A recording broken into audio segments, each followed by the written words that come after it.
So I can't read that to the players before they explore, because then there's no reason for them to explore the room, right? So this one, although it's formatted similar to the other ones, and those ones could have potentially been read aloud text, this one I have to hold back on. What is up, folks? Welcome back.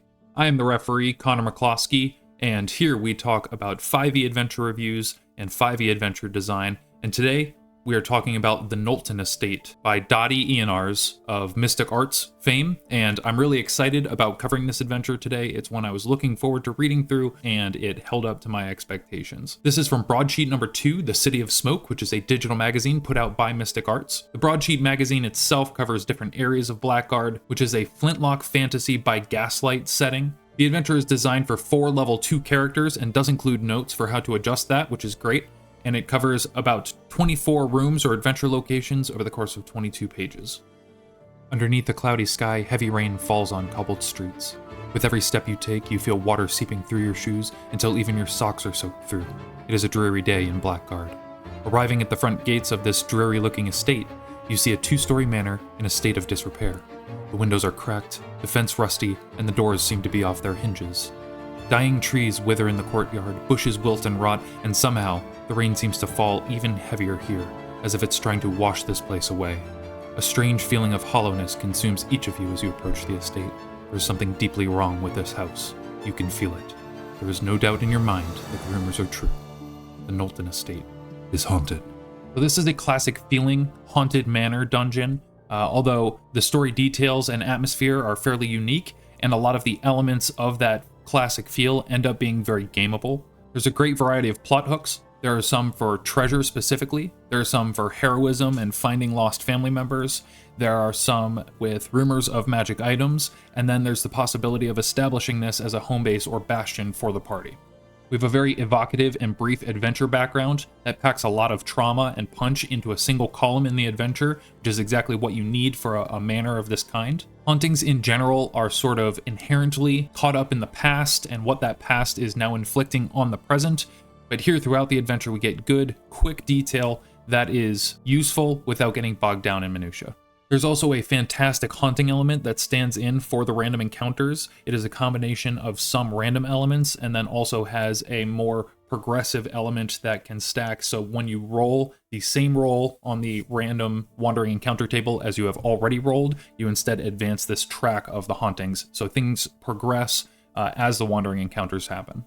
There's a quick inclusion of what a dungeon turn is and how to use it, which I think is great. I use dungeon turns in my game, and anyone who doesn't use them, I think should definitely consider using them and look into them if you don't know what they are. And also there are clear goals for how to accomplish what the players may hope to accomplish in this adventure, and also there's a very clear fail state, which I think is fantastic. It is very possible that the players will not be able to overcome this haunting on their first attempt and might have to retreat and try again later, and it talks that through. The maps are very usable and look amazing. There are some minor confusing aspects. The staircases are a little hard to track what's going up and what's going down, and I think this is made a little bit harder actually by what I think is an error in the one staircase that should go down to the basement, but on the overall map near the servants' quarters is labeled as though it goes upstairs. But in general, the stairs are just a little tough to tell where they head. Also, while the map layouts are fantastic and the way they are displayed in the adventure is fantastic, the basement map is the only one that is turned 90 degrees, which threw me off a little bit, and if you don't make note of it, as a referee, might be a little disorienting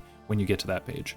The usability of the PDF itself as a PDF is fantastic. There are overview maps, and as you click around on those overview maps, it will jump you to whichever page you have clicked on, right? So I have a map of the manor, and if I click on the different areas or the different rooms, it will jump me to those areas, which is amazing. And then you can jump back as well. And then the page and spread layout itself is also very impressive and very easy to use, with a lot of just really smart decisions, like taking the more vertical maps and moving them to the outside columns of the adventure page and being able to incorporate them in that way.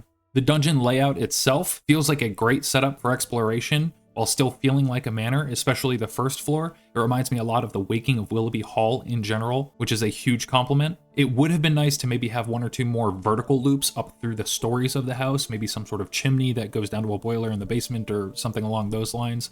Going up and down, it is fairly linear, but on each floor, things do have a few more loops to them. Exploration is rewarded with more understanding of the haunting that you're up against, which is one of the ways you can help overcome it, as well as hints as to hazards that you might run into or treasures that you might be able to find elsewhere in the dungeon. There are also good, unique monsters that feel like they're very tied into the adventure, including some of them having abilities that are tied right to those cursed objects that I mentioned before. And those cursed objects are cursed little scarab beetles that are each their own small, unique monster as well. Also, jumping back to layout, but about the monsters, having the monster stat blocks right on the page where you need them is fantastic. Although I think there is one issue on page 23 where we have an apparition that looks like it's an older version that didn't get updated the same as the others, so it's actually missing one dex, which is affecting some of the other stats. There are really great, flavorful magic items. My favorite are the Black Steel Longsword and the Black Steel Bullets. So for example, the Black Steel Longsword is a rare item. This longsword is forged from black steel, a rare arcane metal created by Atroxians. Magic weapon, you have a +2 bonus to attack and damage rolls made with the magic weapon, and also black steel. If you hit a creature with a black steel weapon and that creature is immune to the weapon's damage, it is treated as having resistance to the damage instead. I just think that's cool, kind of unique, broadly applicable, applicable in the adventure, maybe toward ghosts or other, spirit creatures who might otherwise be immune to slashing. There's also a good variety of thematic regular treasure, such as taking the old war medals from the bedroom of the previous occupant. The room descriptions are in general very clear, evocative, and tightly written, very good. Sometimes it's a little hard to keep track of what sections can be more or less read right to players. Some of it tracks fairly close to being read aloud text, even though it's not designated as read aloud text, but then mixed into it are things that the players can't know immediately or should really have to explore to find out.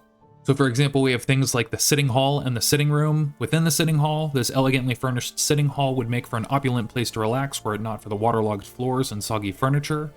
With a list of entrances, and then the sitting room, other than comfortable chairs and elaborately engraved tables, there's a fireplace and a commemorative plaque, so nothing really in there that the players couldn't hear. But then we have the kitchen. This once well-fitted kitchen now reeks of mold, the knives are rusty, the table bloated with water damage, and the sink doesn't function.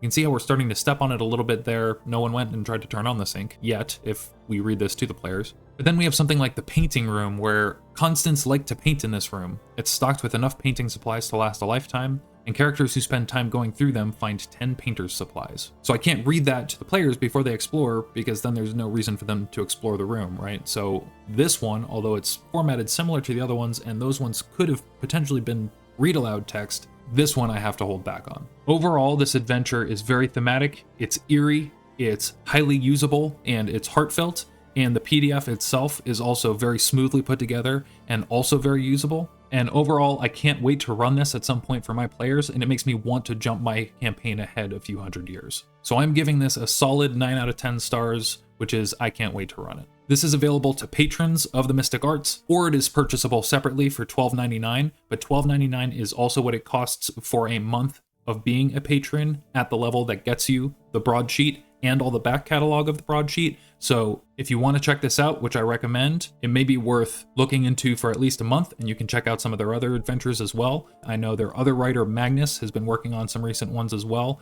that I'm also looking forward to checking out in the near future. In the meantime, please remember to like and subscribe if you find this useful, and if you have any ideas for third-party adventures that I ought to take a look at, please put them in a comment below. Next time we'll be looking at Whispers in the Wormwood by Griffin's Passage. So until then, I've been your referee, Connor McCloskey, and that's been today's game. But until next time, play on.